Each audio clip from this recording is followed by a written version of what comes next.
was a rainy afternoon when Emily, a young woman with a curious nature, found herself in the dusty attic of her grandmother's old house. She had always loved exploring this place, filled with forgotten relics and memories from a time long ago. As Emily rummaged through an old wooden chest, her fingers brushed against something papery and thin. She carefully pulled it out and found an envelope, yellowed with age and sealed with a red wax stamp. The wax was imprinted with a symbol she didn't recognize, a circle with a strange swirling design in the center. Emily gently broke the seal and unfolded the letter inside. The paper was brittle, and she handled it delicately to avoid tearing it. The handwriting was elegant but slightly faded, as though time itself had tried to erase the message. To whoever finds this letter, know that my story is one of sorrow and regret. I am Eleanor, and I write this with a heavy heart. My life ended abruptly, and my soul remains restless. I am trapped, unable to move on. I seek the truth of what happened to me, and I need your help to find peace. If you are reading this, I beg you to help me uncover the secrets that led to my untimely demise. S. heart raced as she read the letter. Who was Eleanor, and what had happened to her?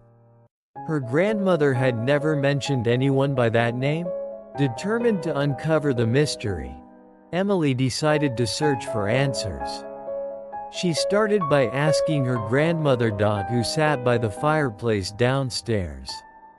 Knitting, Grandma, Emily began cautiously. Did you ever know someone named Eleanor?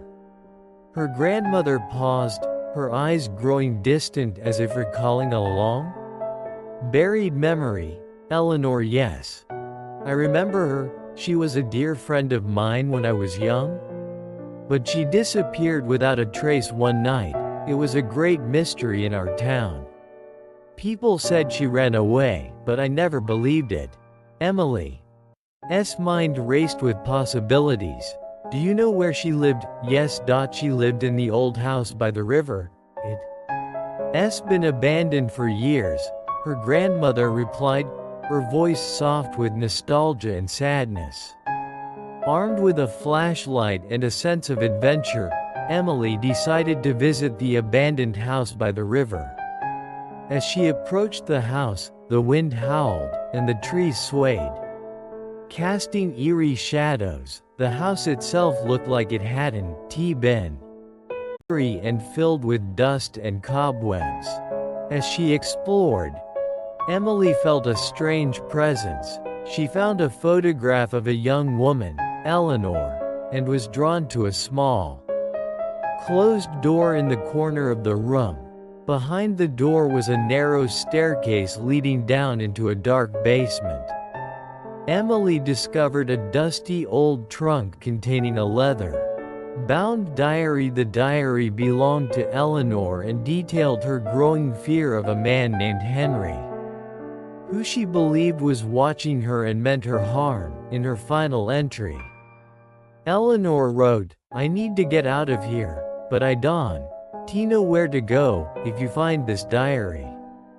Suddenly, Emily heard a noise behind her. She turned to see an old man standing in the shadows. He introduced himself as Henry and confessed that he had been trying to protect Eleanor but had frightened her instead. Eleanor had run away that night and accidentally fallen into the river, where she drowned. Henry had been haunted by guilt ever since. Emily promised to share Eleanor's story so she could finally find peace. As she left the house, she glanced back and thought she saw a faint figure in the doorway. Smiling, then, it vanished.